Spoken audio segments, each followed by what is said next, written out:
Halik kayo guys, sama tayo. Ipakita ko kayo dito sa ano ko, sa kwarto ko.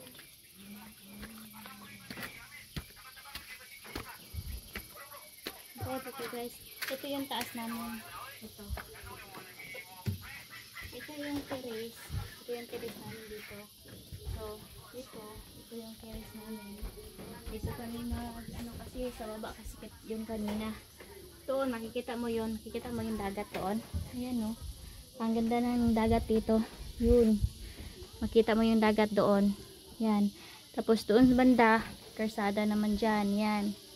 So, ayan. Pasok tayo guys. Dito tayo sa loob. Yan. So, ito yung, ano namin. Katri namin. Ito, malaki siya. Ito yung ginpantay-pantay namin dati, diba? Nagbablog ako nung unang vlog. So, malaki siya. Ito yung maliit na lamisa. Ito din yung upuan. Ito. So, pwede dito, no? Tapos dito, lagayan ng mga kalo dito or ano pang gusto dito. May picture pa dyan, no? Oo. Ay, oo. May picture pa. May picture pa pala. Tapos dito, ito yung lalagyan ng mga noog. Dito. Tapos dito naman, ito. Malaki siya. Dito naman, pwede maglagay kayo ng lutuan. Dito lutuan siya. Tapos may lababo. May tubig naman ito guys. So, malakas ang tubig dito. Tapos may lagayan ng ano, ng plato.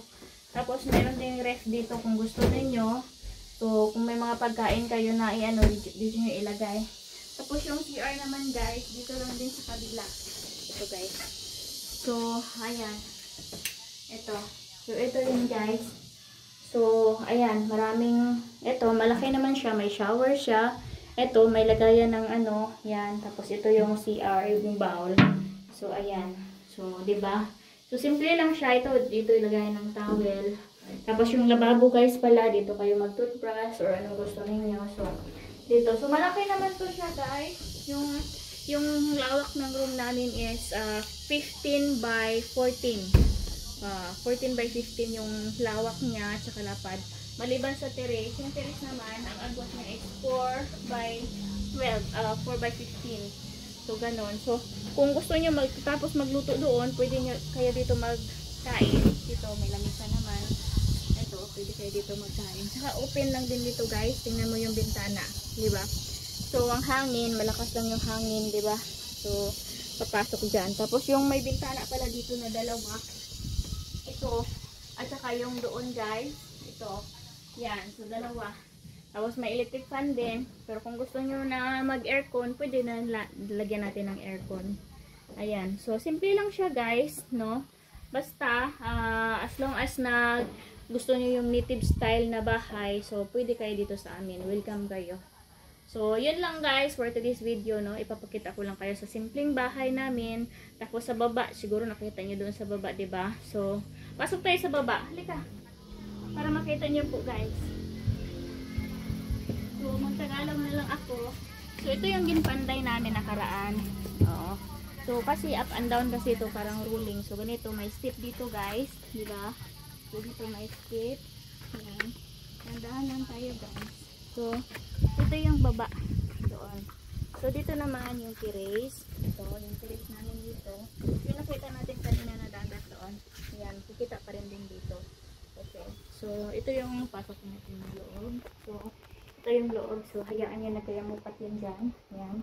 Tapos yung kwarto namin, dyan kami. At dito naman din, may CR din pala dito. So, ito yung CR namin guys. So, ito kasi ginano ko kasi dito ko iligo yung anak ko. May plain mat dito na pangligo. So, yan. So, ito naman yung CR. Yung shower. So, meron din shower dito guys. Yan.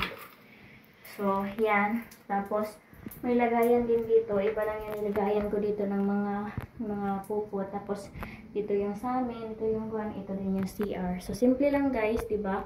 So, yung ginamit namin ito tiles. Tapos, ito naman. Tiles din siya. Pero yung parang ano lang siya. Plastic. So, yan. So, ito naman yung parador namin. Tanggalin namin kasi ano siya. Medyo hindi matibay. So, tinatanggal namin siya. Pati sa baba. Hindi talaga siya matibay guys. Ayaw ko tanggalin ko siya. So, nabili kami ulit ng bago na pwedeng lagyan. So, ganito na po. Yan. Okay na siya. Yan. So, So, yan. Then yung katre namin, ganito lang kasimple. Tapos yan, yung mga gamit namin, ito may maliit din na upuan. So, pag gusto din niyo kayo mag-upo-upo dito, pwede rin. Tapos sa labas kasi mostly, sa labas kasi presko ang hangin. Lagyan pa namin yan ng upuan guys. So, yan lang po guys. So, for today's video, yan lang po ang maipakita ko sa bahay namin ngayon. So, up and down to siya. Sa taas, isang kwarto. Then sa baba, isang kwarto din. Yan. Pero kung family kayo na magstay dito, pwede sa taas, pwede sa baba. Pero yan, may mga CR yan siya bawat room. So, yan, maganda po kayo kung dito kayo magstay. So, pwede rin naman kayo makaluto eh. Yan. So, yan lang po guys sa ngayon na video. Maraming salamat sa inyong pagpanood nitong video na to. So, maraming salamat. So, kung gusto niyo magstay dito sa bahay namin, kung gusto niyo magpasyal dito, so, welcome kayong lahat. Mag-message lang kayo sa akin para anytime. Kasi, yung taas pinaparentahan namin. So, pati din dito sa baba. Ayun lang guys. Bye-bye.